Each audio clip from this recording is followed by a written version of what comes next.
కీర్తన గ్రంథంలో ప్రియమైన వాళ్ళరా 122వ కీర్తన 6వ వచనము 7వ వచనము మనము చూసినట్లయితే యెరూషలేము క్షేమం కొరకు ప్రార్థన చేయమని వాక్యం ఉంది ప్రియమైన వాళ్ళరా. అదేవిధంగా యెరూషలేమా నిన్ను ప్రేమించువారు వర్ధిల్లుతారని వాక్యం ఉంది ప్రియమైన వాళ్ళరా. అదేవిధంగా నీ ప్రాకారంలో నెమ్మది కలుగును గాక, నీ నగరంలో క్షేమం ఉండును గాక అని వాక్యం ఉంది. ప్రియమైన వాళ్ళరా, యెరూషలేము కొరకు ప్రార్థన చేయమని, యెరూషలేము యెరూషలేమును ప్రేమించేవారు వర్ధిల్లుతారని ఉంది.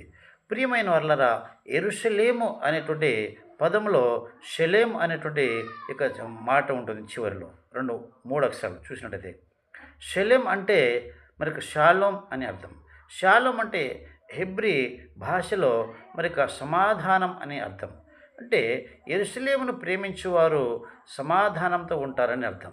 అంటే సమాధానానికి అధిపతి అయినటువంటి పేరు ఎవరికి ఉందంటే యేసుక్రీస్తు ప్రభువుకు ఉన్నది.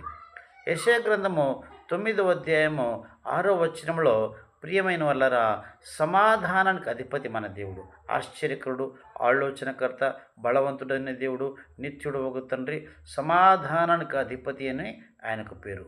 అయితే యేసు ప్రభుని ఎంతమంది అయితే ప్రేమిస్తారో వారందరూ సమాధానాన్ని పొందుతారు.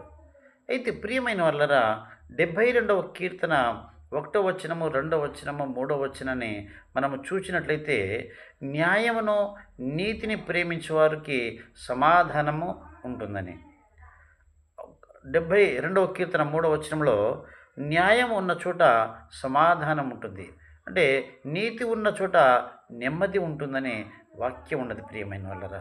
అయితే మన నీతిమంతుడైనటువంటి యేసుక్రీస్తు ప్రభుని ఎంతమంది అయితే ప్రేమిస్తారో, ఎంతమంది అయితే ప్రార్థిస్తారో, ఎంతమంది అయితే విశ్వసిస్తారో వారందరి జీవితంలో సమాధానం ఉంటుంది.